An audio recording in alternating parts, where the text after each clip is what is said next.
బెడ్లు తిని బతకలే. ఏమితో అన్నం తిని నచ్చిరంగా ఎర్రగడ్డ కారం ఆ కారం తిని బతికినాం కానీ మేము గట్టిగా రండమ్మా. అందుకే మామ నువ్వు ఆ కాలంలో అట్లా తిన్నావు కాబట్టి సొద్ద సంగటి మరి జొన్న సంగటి జొన్నలు పగలు కొట్టుకొని తిన్నాం ఆ రోజుల్లో. మరి అందుకే నువ్వు గట్టి బియ్యం లే మాకేం బియ్యం వస్తానయ్యా. బియ్యం అంటాయి బియ్యం తిందేవాడు. సంక్రాంతి పండుగ ఉగాది రావాలా పప్పు అన్నం పాయసం చేసుకొని తినాలి ఆ రోజుల్లో. ఈ రోజుల్లో తింటారమ్మా. ఈ రోజుల్లో బెడ్లు ఇది కోబట్టి సత్తారు జనాలు. ఏం తినే బెడ్లు ఇదేందో బర్గరు పిజ్జాలు అంత లెక్క. ఇది దాని ఏమంటారు పన్నీరు పన్నీర్ అంటే ఏందనుకున్నా పాలు ఇరిగిపోతే పన్నీరు కులిపోయిన పాలు. మామా నాకు చెప్పాక ఎన్ని కాదు నీకు వైద్యం నేను చెప్తాను.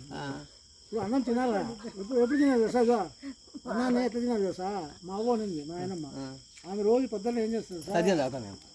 కుండలో నీళ్ళు పోసి రాత్రి పెడితే చల్లగా కడుపు వేసి ఎర్రగడ్డ ఉంచుకొని మిరపగడ్డ ఉంచుకొని తినేసి పోయి మధ్యాహ్నం వరకు మంచి కొద్ది 1 గంట వరకు కొండలో పోయి వచ్చింది అంతే. ఇప్పుడు నేను కూడా అదే చేస్తాను. కుండలో ఉన్నాయి ఇంట్లో. మరి కుండలో పాలు తోడేసుకుంటా, ఇంకో కుండలో రాత్రి అన్నం నానబెట్టేసుకుంటా, పొద్దున అదే బ్రేక్ఫాస్ట్. అది 2 రోజులు ఉంటే ఇంకా మంచిది. మరి ఎట్లా ఒళ్ళు రోజు కాదు 2 రోజులు ఉంటాయి. నీకు ఇడ్లీ దోశ వాసన వచ్చినట్టు. సరే నీకు ఇడ్లీ దోశ ఎట్లుంటది?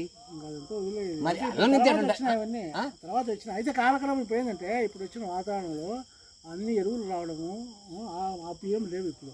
అప్పుడు దంపుడు బియ్యం ఉంటాను బియ్యం దంచుకొని దంచాలా దంచి 25 కేజీలు బియ్యం రోట్లో పోసి దంచి పూజ చేసుకుని 25 కేజీలు ఒడ్లు కింద నేల పోసి ఈ కాలుతో ఆ కాలుతో దంచుకుంటా దోసుకుంటా చేత్తో కూడా కాదు. మళ్ళా నా గొంతు అంత లేదు కానీ వీడియోలో ఈయన అంత డామినేషన్. ఈ కాలుతో ఆ కాలుతో దంచుతా అంటే 3 రోకళ్ళు పోటీ ఒకరు కాదు 3 రోకళ్ళు 3 ఎట్ట పడుతుంది? 3 చెప్పేది చెప్పేది వీళ్ళందరూ ఆ పనులు చేసిన వాళ్ళే.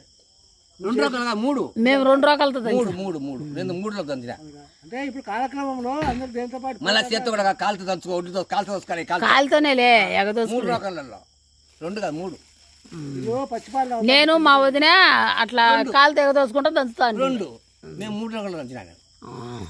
5 దంచితే మళ్ళీ మాకు అది సరి బియ్యం పెడుతుంది ఆమె. లెక్క ఎక్కలే అది సరి బియ్యం పెడితే 5 తెచ్చుకొని వండుకొని తినాలి అన్నం. దంచి మాకు కొంటలకు మగ్గాలకు పడుగు లేదు బియ్యం దంచితే బియ్యం ఇస్తాను.